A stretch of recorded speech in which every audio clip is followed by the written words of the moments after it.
So I do know that you are in for a treat tonight. But before my colleague, Professor Julie Davis, who is this year's topic director, introduces Dr. Gray to you, please allow me to make a few acknowledgements. Tonight's event is co-sponsored by the Department of Physics and Astronomy and also by Penn Sustainability, and we're grateful to both of them for their support tonight. The Wolf Humanities Center is generously supported by the Wolf Family Foundation, the Hershey Family Foundation, the Andrew W. Mellon Foundation, and the Office of the Dean in the School of Arts and Sciences. I want to offer warm thanks to our wonderful staff members without whom none of these lectures would happen, Sarah Varney, Sarah Malinsky, and our graduate student assistant, Juliana Barton. I also want to thank Professor Davis, whose brainchild this whole program and theme is. For our ASL interpretation program, I want to thank the interpreters, Dr. Jamie Fisher, the American Sign Language program in the Department of Linguistics, Pen in Hand, the Excellence Through Diversity Fund in the Provost's Office, the President's Office, the Penn Language Center, and the Office of the Dean in Arts and Sciences. Our goal with this public lecture series is to maximize public access to conversations that are research-based within and across the humanities. And we need your help in making that a kind of realized and ongoing project. If you see barriers to entry to this lecture series for our community, or if you have ideas about ways that we could reach out to other people, I would love to hear them. And what we know is that the best way to bring people into the university who would not come on their own is to bring them along. So I encourage you next time to bring somebody with you. And thanks for coming tonight. So here is Professor Julie Davis. Thank you. Thanks, everyone, for coming out tonight. It's a beautiful sort of early spring evening, and we really appreciate you being here today.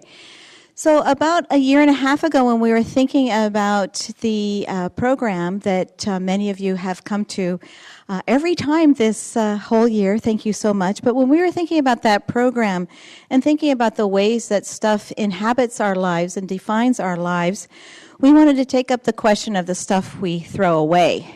And that stuff is all around us, from the top of Mount Everest to the bottoms of our oceans. But since we humans have shared trash beyond our planet, on the moon and in space, it seems timely to think, too, about how much stuff we've left in space. And tonight's speaker, Dr. Stuart Gray, takes up this topic. Dr. Gray is a member of the Aerospace Center of Excellence in the Department of Mechanical and Aerospace Engineering at the University of Strathclyde. His research focuses on the precise orbit determination of space debris, in particular on how non-conservative forces affect the shape, attitude, and orbit of that debris. Dr. Gray received his PhD in aerospace engineering from the University of Glasgow, and he carried out postdoctoral research leading to a faculty position at the Space Geodesy and Navigation Laboratory at the University College London before moving to the ACE in 2016. I'm not going to share with you his many, many publications, but just simply move on to say that he is passionate about improving access to engineering education for low-income and hard-to-reach social groups, both in the UK and beyond. And he also leads the mechanical and aerospace components of the University of Strathclyde Engineering Academy, a scheme that offers an alternate route to university engineering education for students who would not ordinarily consider it.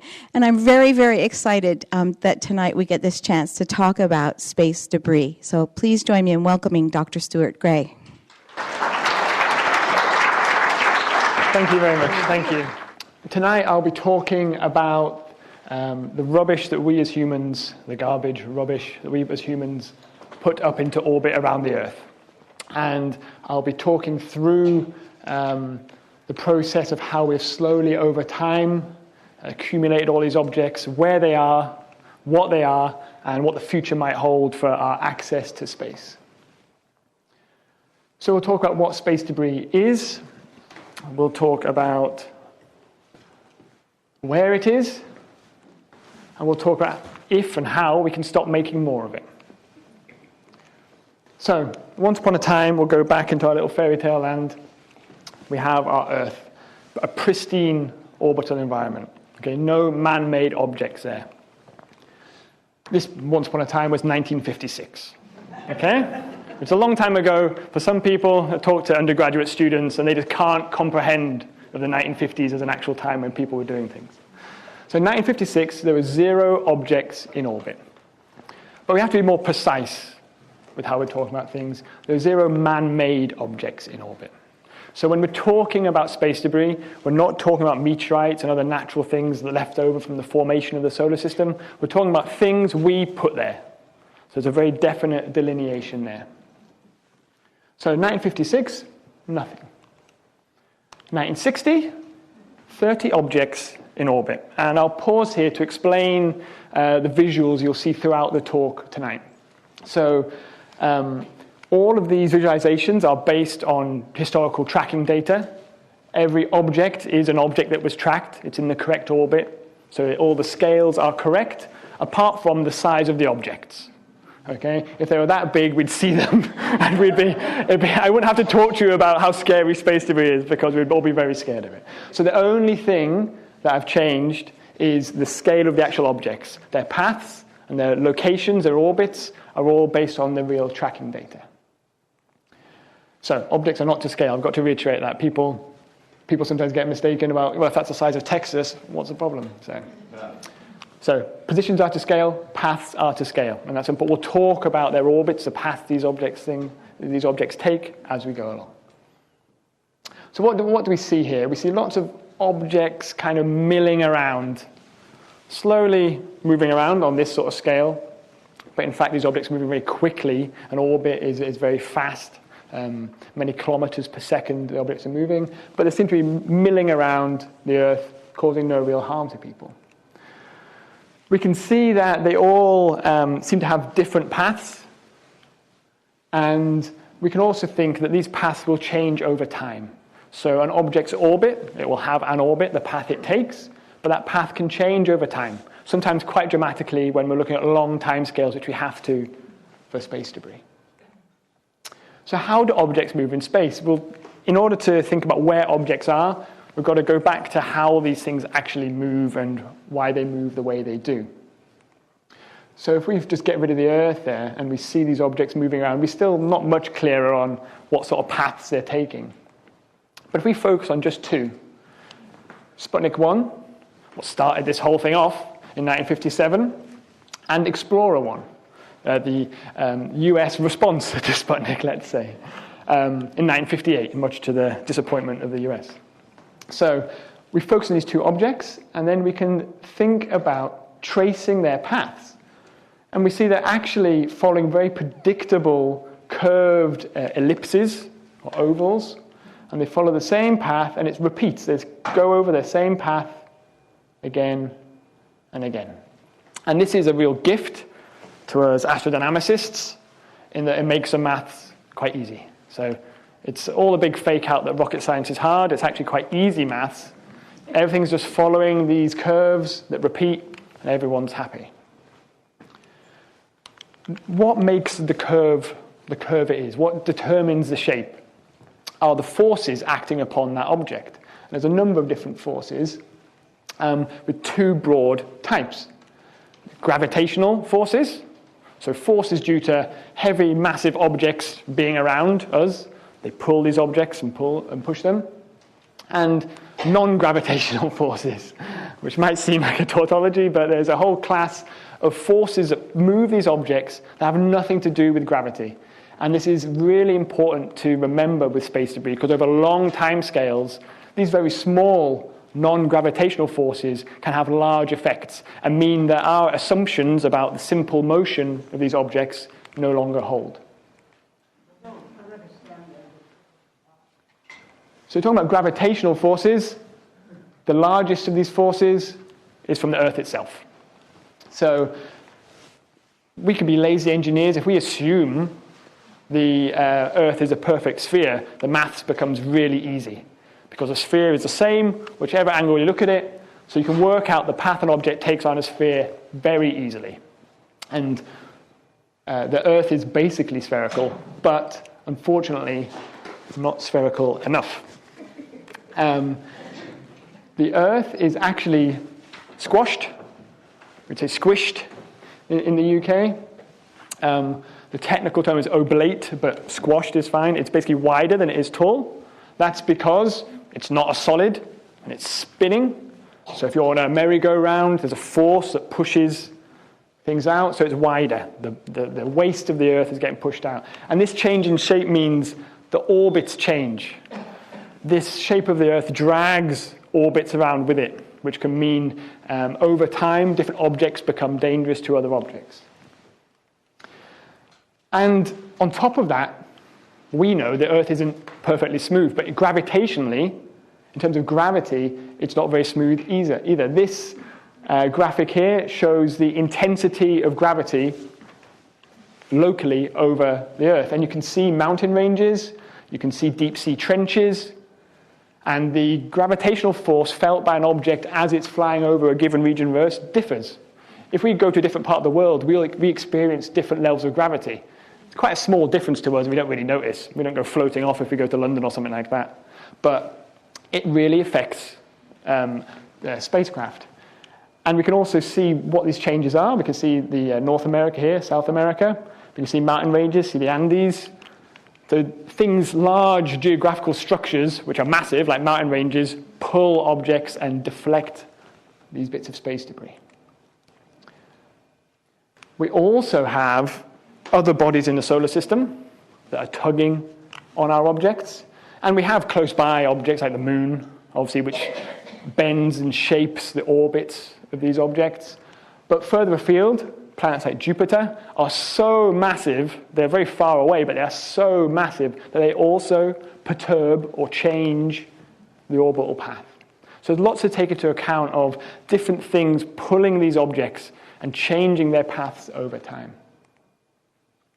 So that's gravity, okay, in its different forms, mostly due to the Earth, but other objects too that are big enough to pull our objects.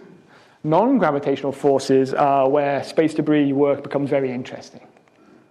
So the first key one, and the most important force when it comes to space debris and having a chance of avoiding a catastrophe, is drag. So this is a force on an object as it is ploughing through the atmosphere, Earth's atmosphere. So Earth's atmosphere doesn't just stop at any given point, at a few miles or 100 miles. It slowly peters out. So even objects in quite high orbits experience some drag. When they hit molecules of the atmosphere, it slows them down. This slowing down means the altitude of the object falls, which means it hits more, which means it falls some more, which means it hits more. And this sort of runaway effect means that eventually most objects in low altitudes will burn up in the atmosphere, which is a good thing. Okay. This video, by the way, is from the re-entry of the Orion capsules. This is a video of something re-entering. Those flames are just because of the speeds involved in these objects and the friction forces caused. Generates a lot of heat, and flames melts objects. So a lot of objects will just burn up, which is a great result. The other one is a little bit different, and this is solar radiation pressure. Now, this is the force of the light from the sun hitting the objects in orbit. And you might think, but how does that move an object? So Einstein says that while photons, pieces of light, have no mass, they do have momentum. So if a bit of light, a photon, hits you and bounces off, there is a small push. Right now, from these lights, from this screen, we are all getting pushed by these photons. It is an absolutely tiny force. In our day-to-day lives, we can't feel it. But in space, where there's nothing else there to push back against, there's no atmosphere, these small forces build up and can push these objects, and over decades or hundreds of years, can radically change where their orbits take them. So that's what's going into the orbits of objects, where they are going, and hopefully we can work out where they're going to go to. But where is space debris? So we want to get a feel for where this stuff is in relation to us. So we'll talk about a few orbital regimes. And the first one we'll talk about is low Earth orbit, very imaginatively titled. And these are objects close by the Earth. And we generally say that low Earth orbit is anything with an altitude less than 2,000 kilometers. So this white box here is up to 2,000 kilometers altitude. So the vast majority of objects we put into space go into low Earth orbit. All the space stations, all the shuttle missions, Hubble, a vast majority of scientific missions all go to low Earth orbit. The only manned space flight ever to leave low Earth orbit were the Apollo missions.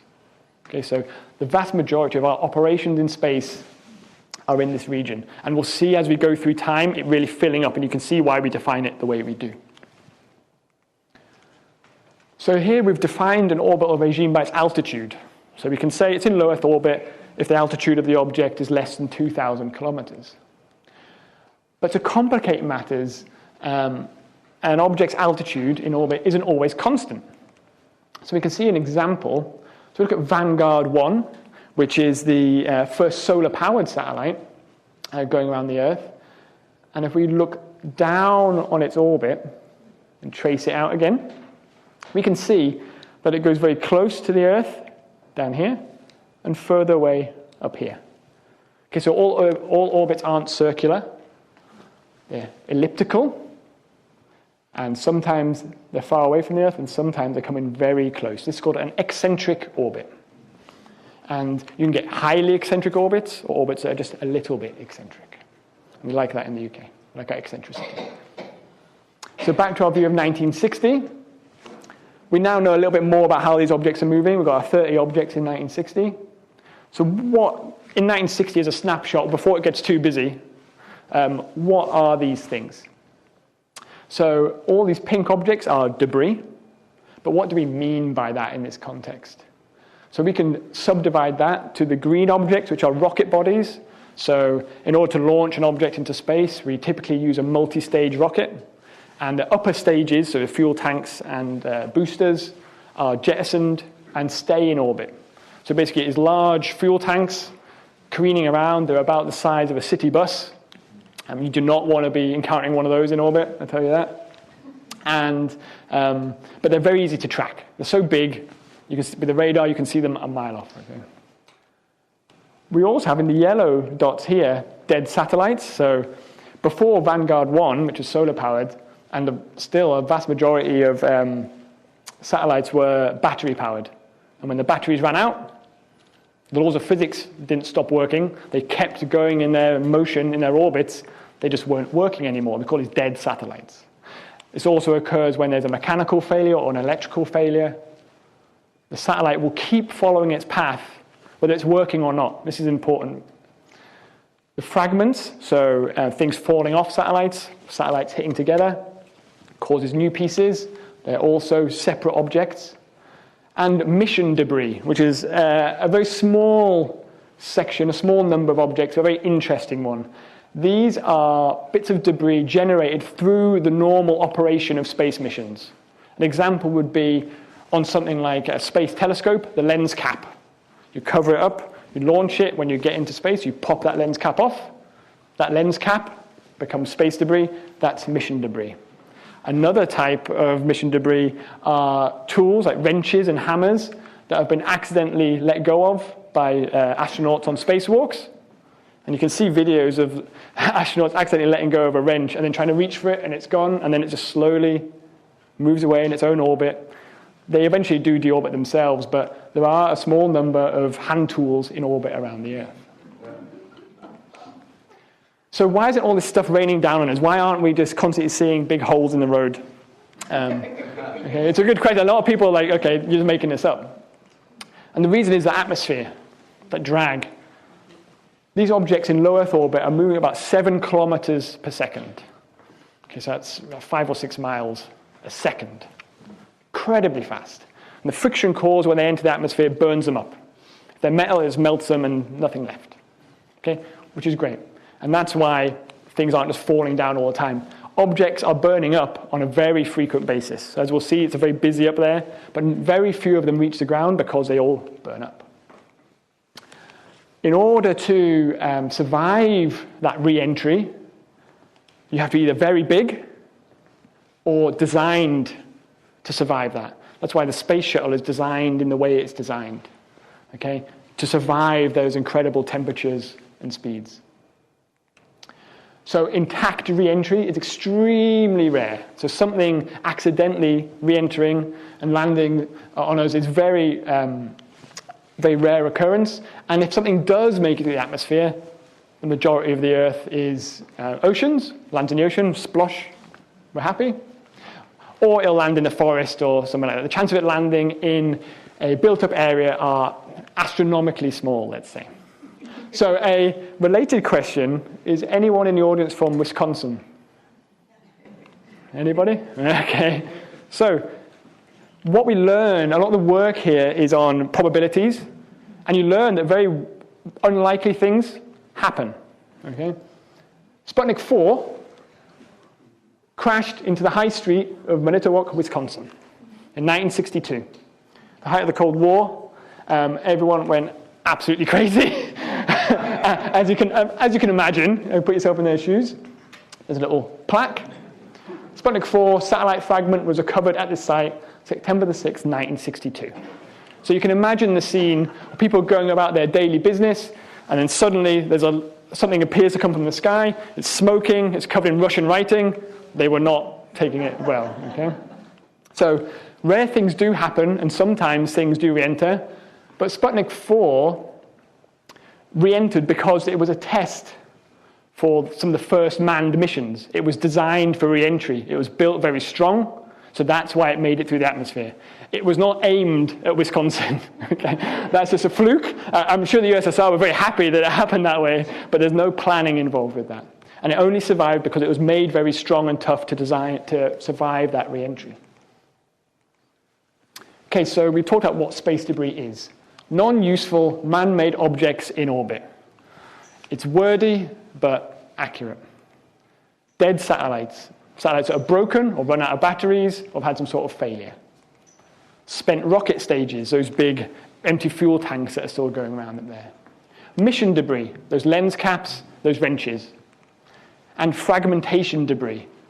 The pieces of debris cause when two objects hit each other and create more objects. And this is where things get much more interesting nowadays. So in 1962, we jump to 300 objects. Looking a lot busier now. And we also see the UK's first satellite. So there's going to be a little bit of a UK slant to this. I hope you indulge me. Called Ariel 1.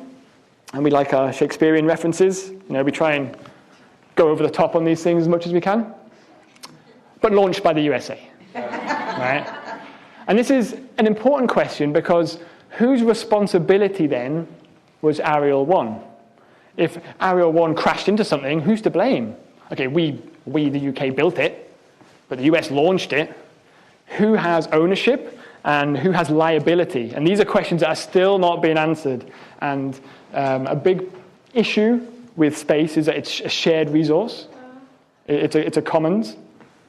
And how we all use it and the rules and the laws governing it are still in flux to this very day. 1965, 800 objects. Now, it's important here to say that these objects are objects that can be tracked by radar and viewed by telescopes. So these are all objects bigger than about a grapefruit. Okay? So when I'm saying 800 objects, there were many, many more than 800, but these are the ones that could be tracked. So things about grapefruit size, so 10 centimeters cubed or bigger. So 800 trackable objects in 1965. And things are starting to get a little bit busier. We can zoom out a little bit.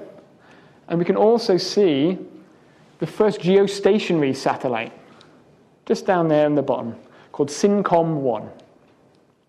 And this was a new use for space. And if we trace its little path, we can see that it's a perfect circle. So not eccentric at all. And it's quite far away. And you might wonder, what is the point of this? This orbit is chosen because the time it takes to do one orbit is exactly the same as the time it takes for the Earth to do one rotation. This means that if we plot this object at the equator, from our point of view, looking in the sky, it's still. It's static in the sky. So that means we can point our satellite dishes and just have them fixed looking. So this is for communication satellites. All of our satellite infrastructure is really based around these geostationary satellites, which can from our point of view, to sit there in the sky. We can beam up information, get it back down somewhere else. This is the backbone for our modern communication networks. If the altitude was slightly higher or lower, it would not match the rotation of the Earth, so it would move around in the sky. So it's got to be exactly the right altitude. This is prime real estate. And in order to use it, to put your multi-billion-dollar communication satellite there, you've got to apply for a slot. If you get given a slot, you've got to stay in that slot, you've got to stay in that box and not move out of it under any circumstances. It's all very controlled. So the second orbital regime is geostationary orbit, or GEO. And this isn't a range, this is a precise circular orbit at 35,786 kilometers altitude. Any higher or lower, and it'd be moving in the sky. But at that exact altitude, it's static. So fast forward to 1971, 2,500 objects in orbit. We can see Leo getting busier. And Prospero 1, anyone guess which country might have? We're still at it. We're still trying. So this was another UK satellite. Okay, this time launched by the UK in 1971. And something to remember is that the US and the USSR weren't the only game in town, and especially not the only game in town now, but the UK had its own capability to launch satellites in the 70s. And we have the dubious honor of being the only country in history to have the capability to put things in orbit, only to give it up. I'm not sure that's a good thing or not, but we decided we're not bothered. So the Black Arrow rocket, which looks suitably angry there with its big mouth open, this looks a lot like a missile. And that's because all of the technology around getting things into orbit is the same technology you use to build a nuclear missile. Okay? A nuclear missile aims to put a warhead in orbit in order for it to drop on an enemy's territory. So this is all inextricably linked. All of this effort of putting things into orbit was linked with the military and the desire to build weapons. That's why the UK was involved. So Prospero didn't go well, right? This is one of the reasons we might have given up this. So one thing I like is there's a quote given by an official quote on why it went wrong. And you can imagine some civil servant going up to a prime minister and saying this.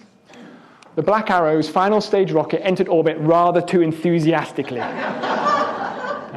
That's not a technical term, that's just...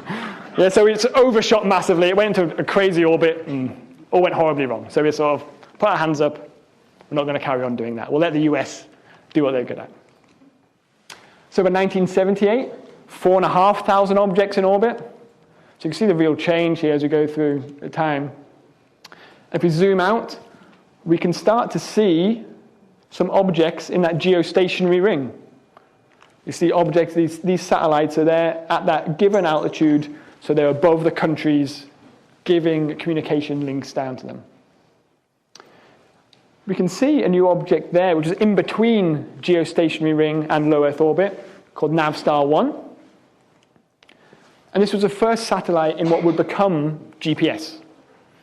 Okay, so we wander around new cities. I wander around Philadelphia, staring at my blue dot, trying to work out how to get places.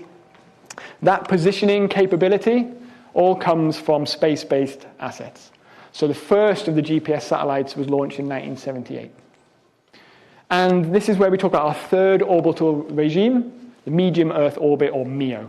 And that's everything in between the geostationary ring and low Earth orbit. And here we can see the GPS constellations in pink and the Russian equivalent of GPS, GLONASS, in yellow. And we can see they follow very definite structures. This is to make sure whenever I'm walking around outside, there's always a few satellites above me to give me the signals I need to position myself. These are about 20,000 kilometers altitude. By 1986, 6,000 objects in orbit. And we see one very close to the Earth, that's the Mir space station. And something to remember is space stations are really close to the Earth. It costs a lot of energy and effort to get anything into orbit, and the bigger the thing you want to get into orbit, the closer you want it, basically. Space stations are so close to the Earth that you have to be constantly boosted. The altitude has to be raised to stop them burning up. International Space Station has to be regularly boosted up in order to stop it burning up in the atmosphere because they're so close. International Space Station at about an altitude of 400 kilometers. So what causes debris to deorbit? Objects slowed by an atmospheric drag will eventually burn up. And objects pushed into lower orbits by other forces, for instance radiation pressure, will also burn up. So you can start by touching the atmosphere, and then your card's marked. Or you can start in a nice orbit, which is slowly pushed until you start grazing the atmosphere, and then, again, the process of re-entry begins. By 1990, we've got 6,500 objects in orbit. And it was at this point, finally, people realized there might be a problem. Okay, so we've got to this point of, oh, okay, hold on, there's a lot of stuff there. If we keep on going at this rate, there's going to be we're going to start removing people's access to space. It's going to be too dangerous to launch things. So there's activities to reduce the amount of new debris created. Okay, reduction in creation, not removal, but just trying to stop putting new things up there. So one thing you'll notice, and the last sort of area we haven't really covered, so we've covered LEO, which you can see very clearly now. Now it's full up. You can see the geostationary ring. We're looking at it from the side. You can see medium Earth orbit. But there's all of these satellites above the northern hemisphere. And these are objects in Molniya orbits. So Molniya 324 is an example.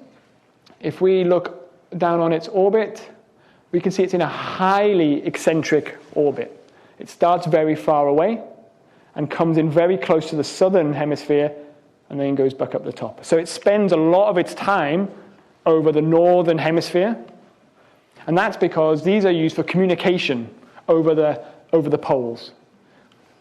Ideally, we want to use geostationary satellites, but as you get to higher and higher latitudes, your angle of being able to see them gets worse and worse. So if you are interested in communicating over the Arctic, or things happening over the Arctic, for instance, if you are the US or Russia, you make sure you have assets in these special orbits. So that's why there's lots hanging around the northern hemisphere and not the equivalent, because no one really cares. No one's fighting over the South Pole yet. By 1998, 8,800 objects in orbit. The Hubble Space Telescope, one of them. And you've all seen the images from Hubble, these fantastic images of the deep universe. Absolutely brilliant mission. One of the benefits was it was in low Earth orbit. It was put there by the shuttle, and shuttle missions could go and repair it and upgrade it. So there were problems with the optics initially, with the glass. They fixed that. As digital camera technology got better, they could replace and upgrade the sensors. And when things went wrong, when there was power drops and things like that, they could go and fix it. We can see what a space debris impact looks like by looking at some of the objects removed from Hubble when it was being repaired.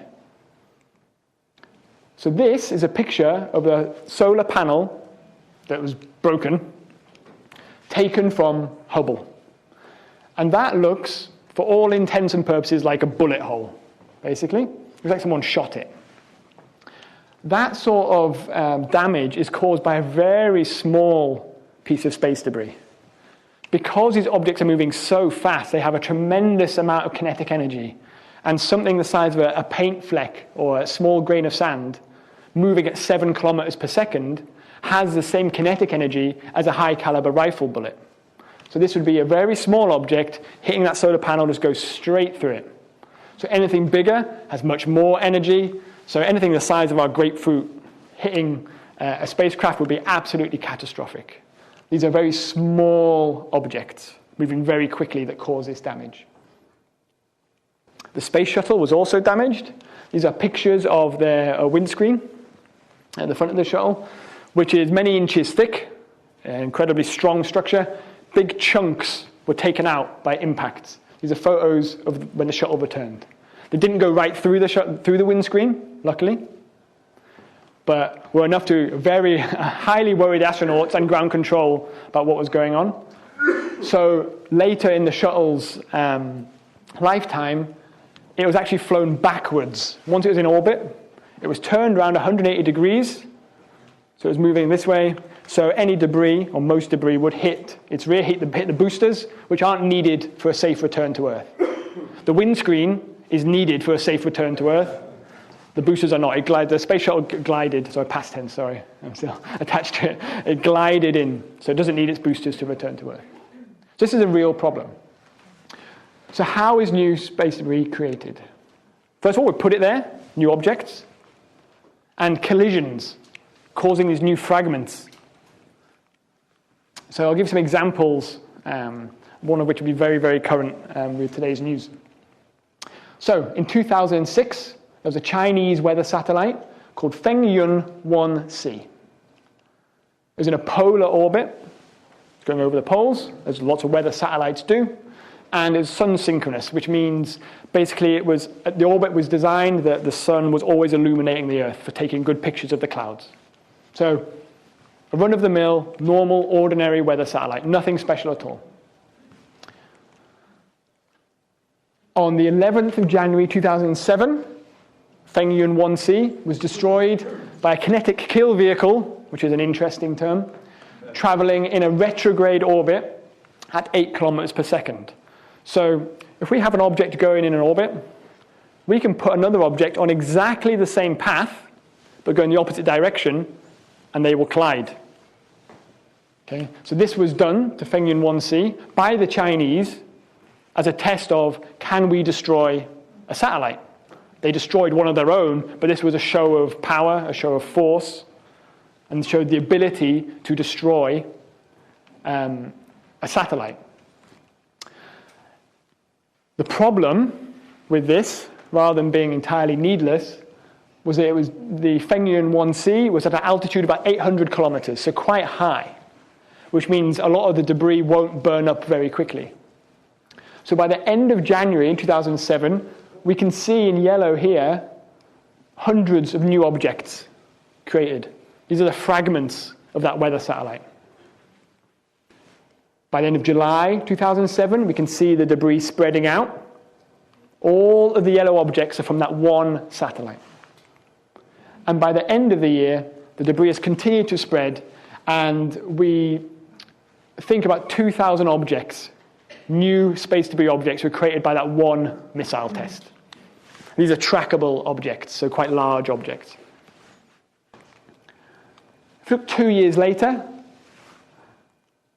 we can now see individual objects, some of them coming down, some of them going up. The orbit's spread out enough that now there's a chance of debris from one satellite hitting another piece of debris from the same satellite because of the spread of these orbits, because of the way they change over time. So this is an absolute mess. Okay? This is not what we wanted. So what did we learn from this needless military posturing? We learned that blowing up a single satellite can create a lot of debris, over 2,000 new pieces from that one missile test. On the bright side, though, I'm trying to be optimistic. I'm a positive guy. We know we can avoid this with 100% certainty if we can avoid launching any more missiles to do it. Okay? This wasn't an accident. We did it, so we can avoid it. Okay? So easy. No more anti-satellite missile tests. Now, there's some news today, so this is what's called foreshadowing. Right? It should be easy to avoid this mistake. So in 2008, there were 13,000 objects in orbit. 2,000 of those were from Fengyun 1C. So a significant proportion of all debris is from that one missile test. This shows the sensitivity of the system. Much more worrying are that some collisions are outside of our control. So in 2009, two satellites, Cosmos 2251 and Iridium 33. Cosmos was a dead Russian communications satellite going about its business. The Iridium satellites are what power the satellite phones with the big flip-up antennas that you see in spy films. So there's lots of them. And this was an active satellite. Iridium 33 was an active satellite. There was a warning that they'd come close together, but not that they'd collide. Okay.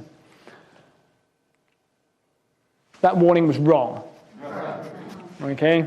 You can see the path of Cosmos here in pink, and you can see it collided with the Iridium satellite, and those objects kept on going in their respective orbits, but it was a side-on collision, an extremely rare occurrence again.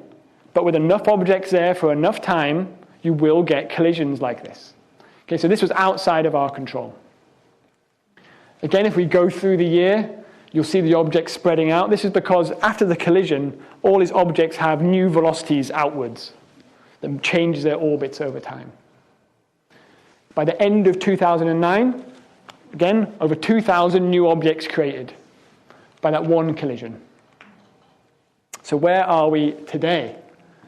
Today, someone else got involved in the shooting down satellites game. India.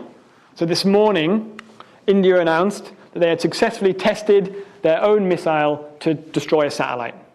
They had one of their weather satellites again, I think, and they destroyed it. Okay, knowing what happened with the Chinese tests, they went ahead. We don't know much details about this at the moment.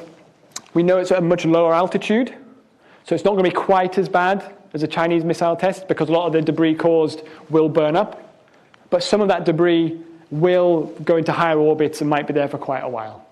So you think you can avoid something until another country gets involved. Again, posturing. It's general election season in India. This is the Prime Minister showing that they're strong and tough. Okay. So that's not good news, but that's. I wish I could give you a visualization of it, but we literally don't have orbits yet for those new objects. They'll be generated over the next couple of days. So in 2019, there are more than 20,000 objects in orbit. And if we change our view to following the International Space Station, we can see how busy it's getting down in low Earth orbit. So again, all these objects are in their correct orbits. Again, you wouldn't see them like this. They're moving very quickly and they're very small, but it gives you an idea of how many objects there are. Multiple times a year, there's those warnings, there'll be a collision, are sent to the International Space Station, and they care greatly about anything hitting them, understandably so. So what happens is, if there's enough time, they'll do a small boost to get out of the way and hope they don't go into the path of something else.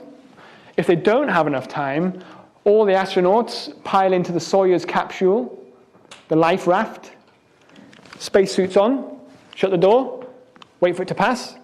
Once it's passed, spacesuits off, go back into your business. This is a common occurrence. It's a real problem happening right now.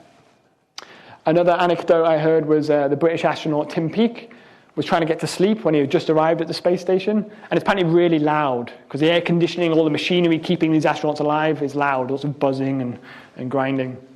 But when he was trying to get to sleep, he could hear pings, ping, ping, ping, of small bits of debris hitting the outside of the space station. It's covered in lots of sheets of material to absorb those impacts, so there's no real danger from those small pieces hitting it. It's the same idea as a bulletproof vest. You can absorb a lot of energy if you cover it in enough material, but still worrying nonetheless. So what about the future? That's come up to the present day. Where's it going? What are we going to be trying to do about this problem? How can we clear it up? Is a common question. So we can start by trying to capture a satellite and drag it back down into the atmosphere. And we are testing the technology to do this. It's all very nautical. It's harpoons and nets, because that's what works for catching these sort of objects. But this is an absolutely valid research area, but it's not going to solve the problem. It can remove one object at a time, eventually, but there's still going to be 20,000 other objects. And these are only large objects. So you can imagine if there's a single dangerous satellite in a very bad orbit, we could remove it, but it's not going to solve the problem. What we need to know is where all these objects are to a much greater accuracy to work out what the danger levels are. Currently, we just don't know.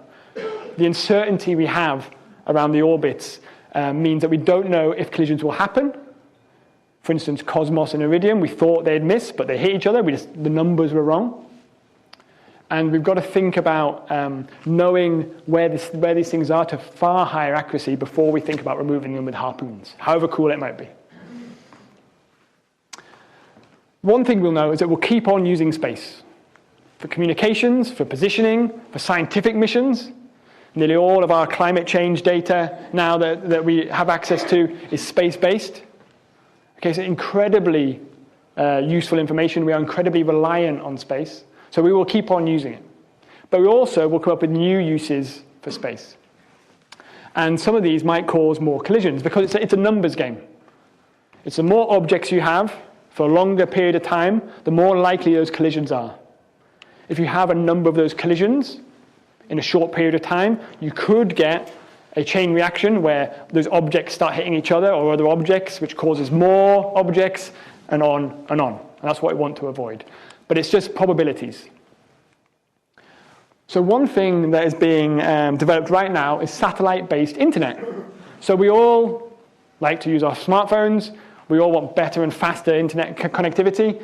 And especially in the developing world, there's a massive desire for better connectivity.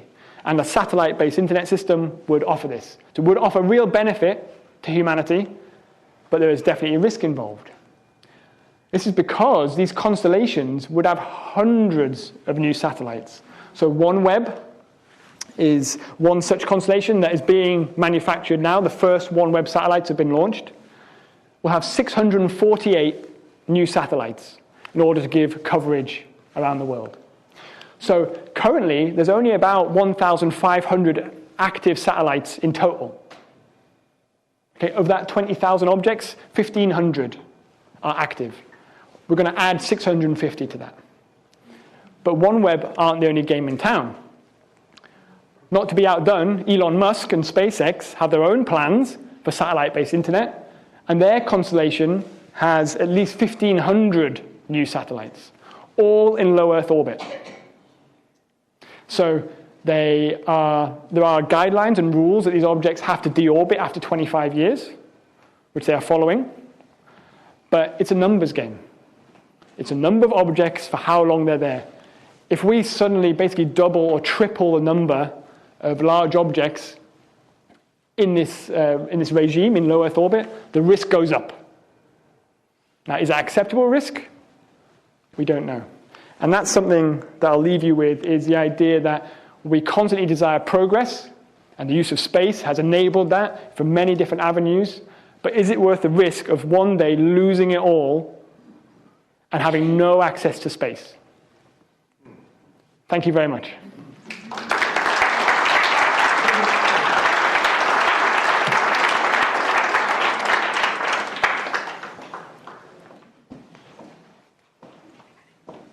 Okay, questions? Are there nuclear-powered satellites that we need to be concerned about? So, not nuclear-powered in the sense we would think, but nuclear batteries are commonly used in space. So, for instance, the Mars rover is powered by a nuclear core. It's not a reactor. It's just used because it's a lump of metal that stays hot for years and years. There are lots of nasty things in orbit. There were nuclear satellites which involve coolant, so the liquid to cool the nuclear material. These broke, leaked, so there are perfectly formed spheres of frozen radioactive liquid flying around, which you do not want to encounter. So yeah, they're quite small, so they're not going to be the trackable size. But yeah, historically it was used in the period of, we're exploring, we're trying to work out what would work. Nuclear power sources we use. Nowadays we tend not to for obvious reasons.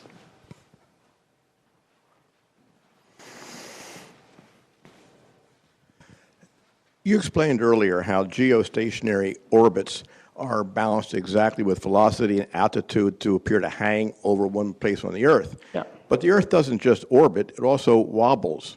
Mm-hmm. How do the satellites adjust, if they do, for the wobble effect? Yeah, that's a very good question. So, the rotation of the Earth. So mentioned briefly in my intro was my work previously in geodesy, which is the measurement of the Earth from space. And the Earth spins on its axis, but absolutely wobbles, and that wobble changes over time. It precesses in all sorts of very interesting ways. luckily, in a small enough way and with a predictable enough time scale that the orbits, it doesn't really affect geostationary, basically. There'll be small changes, but nothing significant. It's significant when we're making very precise orbital measurements. So for scientific missions, we need to absolutely know the orientation of the Earth. But for the geostationary ring and for pointing our satellite dishes, the small error from not taking that into account, not moving these satellites around all the time, still means it's still within the beam, so you're okay. Great question.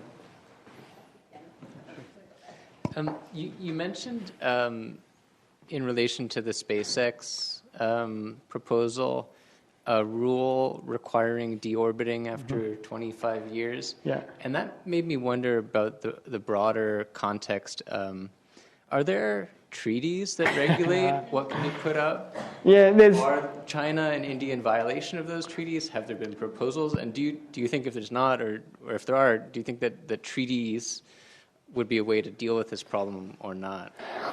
So I try to be optimistic, but there have been lots of talk at the UN for decades about the regulation of outer space. And there's lots of guidelines, but no hard laws. There's no recourse around whose responsibility something is. Or if there is, it's never been tested in a court of law. So there's all sorts of talk around you have responsibility for your own satellites, but no one's ever been seen that through to its conclusion. All of these 25-year guidelines that are heavily pushed by NASA and the European Space Agency are just suggestions. Some countries now, you have to get a license to put an object into space. Apart from one startup in the States actually didn't and got in a lot of trouble. And as part of that licensing process, you have to meet those criteria. That's one way of enforcing it, but there's treaties, but they are basically flagrantly disregarded when it comes to a military context. And abided by only when private companies abide by them, only out of self-preservation. If SpaceX left the stuff up there for much longer than that, or added many, many more satellites, they'd be harming themselves. The risk would hurt them too. There's some self-preservation there. But the 25 years thing is something they're just saying, can they prove it? We'll find out in 25 years.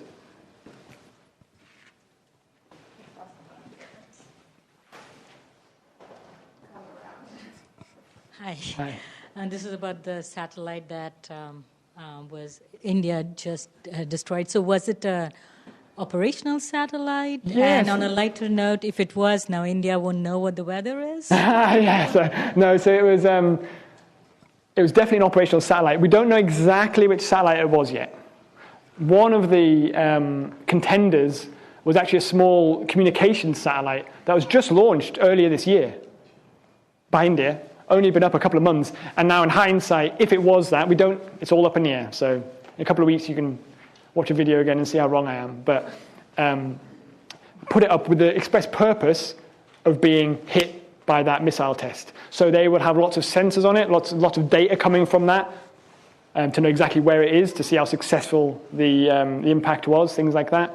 But it was their own satellite and put up quite recently, which is strange. Normally, they would pick an older, less useful satellite. So if it is that newer one, there's some interesting questions there about why put something up just 2 months later to destroy it. There's lots of unknowns at the moment. How much did it cost? These things are never cheap. It'll be millions and millions of dollars worth at the bare minimum. But in military context, that's a rounding error. For your orbital analysis, what is the source or sources of your orbital elements? Yeah, so this is a good question. I always like people. So I've got all these dots moving around. How do I know that? The only equipment, historically and mostly now, capable of tracking these objects is military hardware. Big military radar installations that were designed to detect if a nuclear weapon was coming over the horizon. They now have a secondary mission because they're still watching for those nuclear weapons. There's guys in bunkers constantly looking at screens waiting for nuclear weapons to come. But they've got to fill their days. So they also detect and track all these space objects to make sure they're not nuclear weapons. So all of this data used, all the historical data comes from the US Air Force, who graciously share it with the academic community. Without the data, I can't do my work. Okay? So there is a definite gift, but it comes with caveats, both stated and implied, in the accuracy of the data is accurate to within a couple of kilometers position-wise. So I can show visualizations like this, and it's in the right place, but to know where something's going to hit something else, could be 4 kilometers away, could be a strike, we don't know. So the data is not as accurate as the data they actually receive. And in any data set, especially from a military context, there are omissions. There are things not there that we know are there because other people say, we can see the satellite at a certain point, and in this data set, it's like, nope, not there. So there's lots of military holes in this data. Okay, I'm going to start up here and then come down because I've seen a lot of Hi, thank you for the talk. The nano satellites, I don't know what the altitudes are and what problems they cause, but every nation seems to be getting into, the British. They're all trying to build systems that can take down trash. So, right, what the official explanation is like kinetic projectiles, small on cables to pull down trash. But aren't they also dual use? Couldn't they be used in an offensive capability too? So, are these really being tested for actually removing, deorbiting satellites, or are they being used to test something else? We have a suspicious soul at the back of the room there, and rightfully suspicious. So nearly all the technology in use is dual use. Absolutely. The dual use has 2 uses. Dual use, sorry, my accent. Apologies. Has 2 uses, a military use and a non-military use. The remove debris, for instance, is a university-based thing. They are wanting to remove debris. But there will be lots of very interested observers looking at that research, building on it. Are the military doing their own work? Absolutely. There's work as well on on-orbit servicing. So basically going up and refueling satellites to extend their lifetime, which would help solve some of this problem. But if you have physical access to a satellite, that's also a weapon at that point. You can go up to a military satellite, and if you have physical access, you can basically get access to all the communications, encrypted or not, going through it. You can destroy things, you can create all sorts of problems. So all of these things have dual use. And it's just finding that balance of trying to make sure we're not making the problem worse by researching these problems. And there's a definite ethical consideration involved with that. But it's a tightrope we have to walk, basically. We want to remove these things. We have to develop the technology. Could it be used for something else? Absolutely.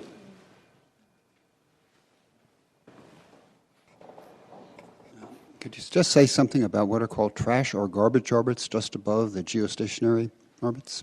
Yes, so the geostationary ring, if there's an object in low Earth orbit where it's very busy, we just give it a small boost and it burns up in the atmosphere.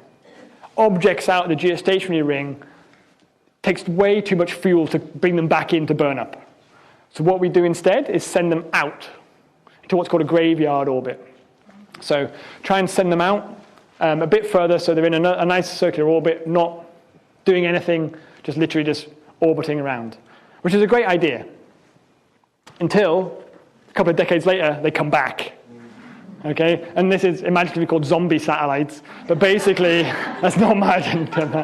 So objects that have been put in other orbits, they can come back in because of these sort of non-conservative forces, the force of the sunlight, etc., can push and change their orbits over long time scales. It's not going to come back quickly, but 10 or 20 years, 50 years, they can start coming back through and cause all sorts of problems again. So things that we thought were good solutions, putting them in these graveyard orbits, turned out to have problems involved.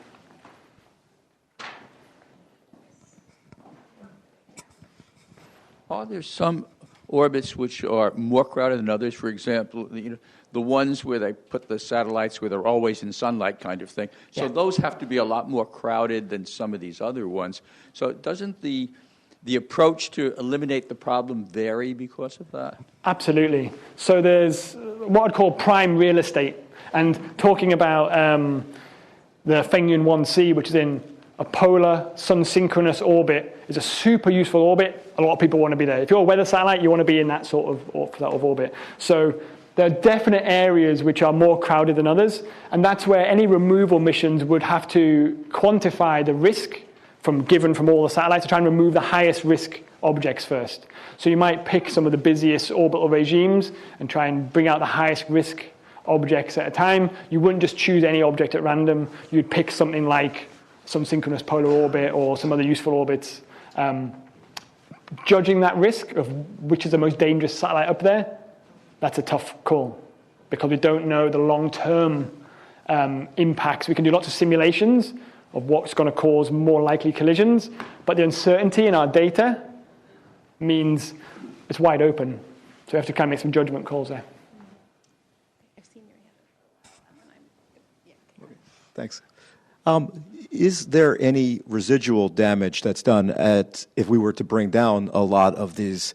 I mean, I know we talked about statistically it's hard to believe, or it's hard for it to hit a residential area, for instance.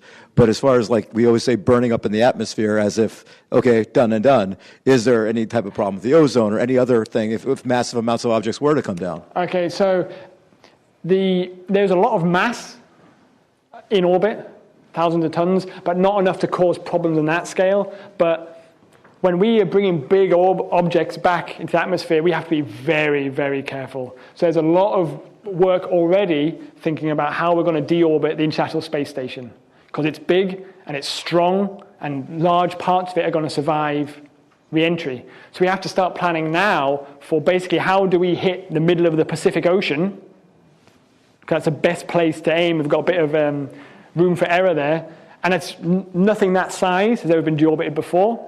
So for the last few years, you'll see on the news these automated transfer vehicles go up with the food and the oxygen for the astronauts and take away their trash. When those objects are full of the trash, as in the astronauts' waste, we are now deorbiting those in a slightly different way to try and model, to try and get a feeling for how we might eventually deorbit the International Space Station, for instance, because it's these big objects we have to be very careful about. But large-scale effects, not really. There's not enough mass to disturb the system as a whole of the Earth. With all this going on up in there, and all these little satellites and mini satellites and whatever else is going on up there, should be afraid that some of the stuff might hit the Van Allen belts or the ozone layer to really make a bad thing back on? Yeah. Okay, so these natural phenomena like the Van Allen belts and things like that definitely affect our objects, but not vice versa. There's no real mechanism for these objects to dramatically or influence at all these natural occurrences, because the scale of the energies involved in these sort of global phenomena are so much greater than that involved with the objects. So they might be a threat to other objects and a threat to our access to space, but a threat to the environment, the Earth environment itself, I'd say no. That's now. Now. So always with the caveat. Now. So all of these objects right now are, I mean, they could be the size of a bus, but they could also be the size of a grapefruit. Or bigger, yeah. So how much stuff are we talking about smaller than a grapefruit? Well, first answer is we don't know because we can't see it, but orders of magnitude more. So hundreds of thousands of objects in the 1 centimeter to 10 centimeter range, millions of objects smaller than that. It's the estimates based on sort of population studies, things like that, of the number of impacts on things like the solar panels. So my second question is if we're doing spacewalks, I can understand we have, Kevlar vests and all that, but you can't see a human body taking a baseball at it's not. So speeds. There's no protection offered by the spacesuits to a space debris impact, basically. And it's a calculated risk. There's astronauts being up there in the first place is a calculated risk, but spacewalks, you want to minimize as much as possible for a number of reasons, one of which being you are basically naked and exposed to anything like that. It would be like getting shot like a rifle bullet if a grain of sand size thing hit you. But again, you have to be very unlucky, but the more spacewalks we do over a long period of time, you might get unlucky. And it's at numbers. It might be vanishingly small. It might be once in sort of 1,000 years of spacewalks, or it might be once in 20 years of spacewalks. In which case, those guys and women will take the risk, but it is a risk. Recently, Chinese announced that they want to put the solar panels in space, which is continuously running, and beam the energy down. Yeah. With this kind of a picture, I mean, I wonder how safe would that be? Well, so it's a really interesting concept, and not a new concept, but the Chinese are kind of taking it forward. And the idea is to put large solar panels outside of the atmosphere, they can collect a lot more energy, and then beam that down in a very tight beam down to Earth to be used for power. And this is a very green, renewable energy source, but comes with risks of very large objects in orbit. Could that be in the geosynchronous orbit? It could be. I don't know what the desired geometries, the desired orbits are for those power-type satellites. It might be, in which case there's different problems there. Is there room there? Is there going to be more collisions there?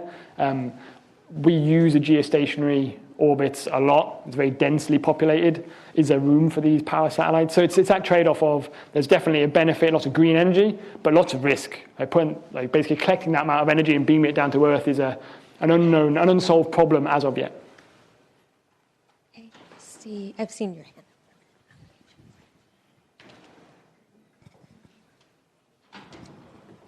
Do you know how many satellites are in geostationary orbit, how many slots are available, and who governs the placement? So the exact numbers I don't have to the top of my head, but in the hundreds. And the slots are allocated and governed by an offshoot of the United Nations.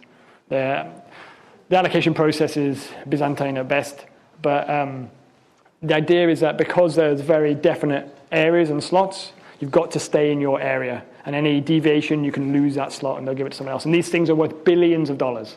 The satellites themselves are worth billions of dollars because they can be up there for 10, 20 years, constantly communicating with the Earth, making tens of billions of dollars of profit for the companies that launched them. So there's a lot of money involved in the geostationary orbit.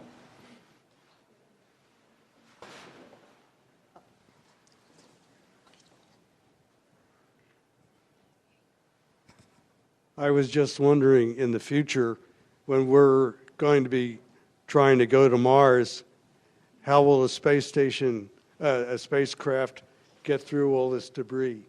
Well, it's an excellent question, a very common question. So I had that question at lunchtime with the undergraduate students as well. And it's a numbers game. Again, if you're just going through this area to go out of it, you're actually exposed to the risk for a very short period of time. So you do a conjunction analysis, you see if there's anything obviously dangerous crossing your path, but the actual risk is quite low because you'll be through it and out of it in a matter of hours or days. It's when you're operating in this environment for years, that's when the risks build up. It's just where you are for how long are the two components to the equation.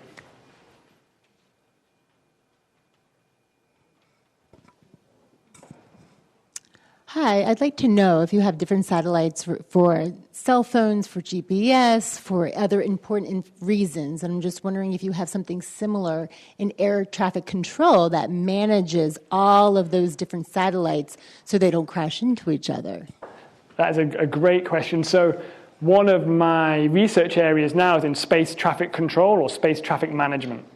And there is an analogy to air traffic control, but unfortunately it breaks down in the fact that we don't have active tracking of all these objects. Every plane in the sky beams out its location and communicates with the ground control, or with the airports. It's not the case in orbit.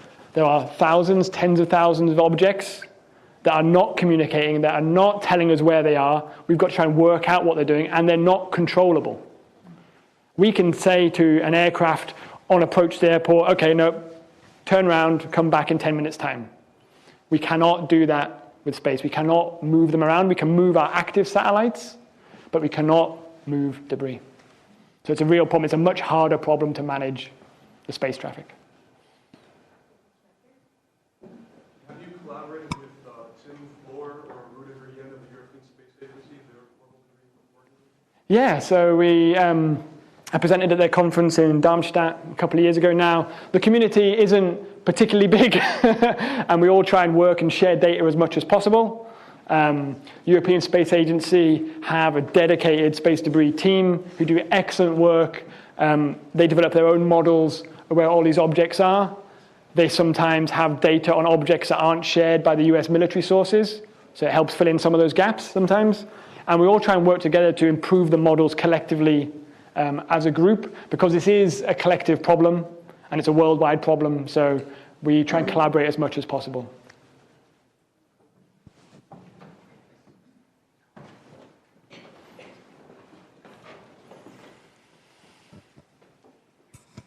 Hi, everyone. I've just recently finished reading the book Endurance by Commander Scott Kelly. He lived out there for a year on the space station, and his log is very, eye-opening.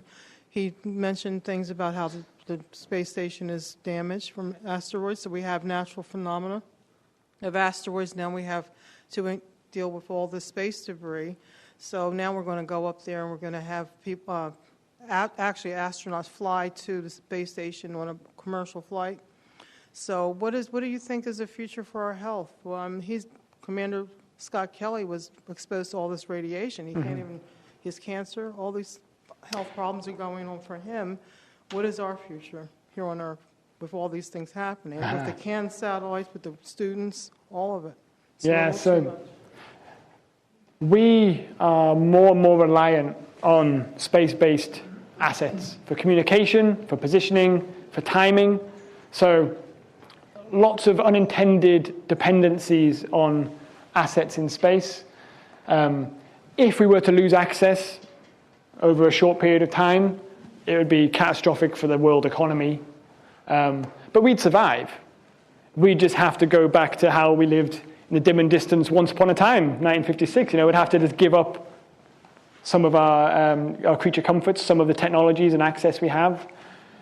A lot of, so the GPS satellites we use for positioning, but they all work because they have atomic clocks in them. So they give very precise timing signals that are independent. And this is used by the global banking sector to time trades, to move money around. Everything's dependent on that space-based timing signal, because the idea is that no one can mess with it. So you trust a third party. If we were to lose access to GPS, and we'd lose the blue dot on our phone, but we'd also lose the world economy. We'd recover, but we'd have to take a step back and rethink. And then if there was a chain reaction and we lost access to certain orbital regimes, that would be the status quo for a long period of time. The timescales for the natural change in these things is very, very long. So we'd have to come to terms with our new reality if the worst happened.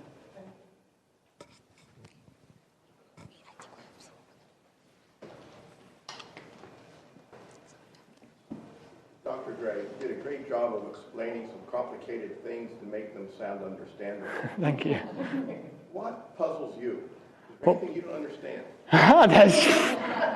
The more research you do, the less you understand. That is absolutely, as I've gone through my career, I know less and less and less. What puzzles me, it's the approach to research sometimes. So the problem as I see it as a researcher is, where is this stuff? So we know to within 2 kilometers away, but I need to know where it is. I'm used to working on scientific missions, which were cooperative, and I could, well, as a group, we could work out where they were to within a few millimeters at any given time. We don't know where this stuff is. And what puzzles me, but what aggravates, maybe the wrong word as well, is that we don't, if we knew where this stuff was, we have the models to work out where it'll be, and we could solve the problem. We could avoid it. But we don't have that information. What is a problem is that some people have that information. Commercial operators have their own information of where their satellite is. They don't share it. Different countries don't share their data. So the big problem and big thing that puzzles me is how to make countries and commercial entities with a shared interest, apparently, cooperate when they haven't been cooperating for years. And that is a problem that transcends engineering and comes down to it comes down to the humanities. It comes down to persuasion and cooperation and a collective outlook on the use of space. So that'd be... All right. This is probably a silly question, but so over the year, I mean, the ISS is a special situation. Like it's permanently manned, so it's probably the most significant object that has to be guarded.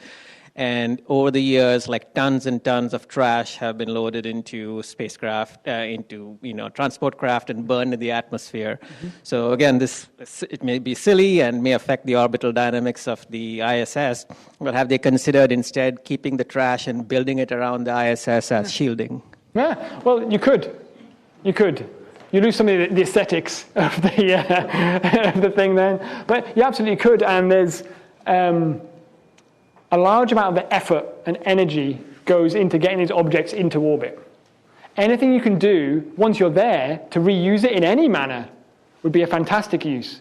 And there's that sort of sustainable use of trying to refuel spacecraft, reusing things again, design them for reuse, make modular satellites is a definite area of research, is a real strong area of research right now, because you use all that money and energy to get it there, make use of it in multiple ways if you can, recycle it if you can. That sustainability is definitely on the cards now. That's a good question. Thanks for giving me something else to worry about. Yeah, well, I've got to share the worry. Now, am I right in saying there's no friction in space? No friction.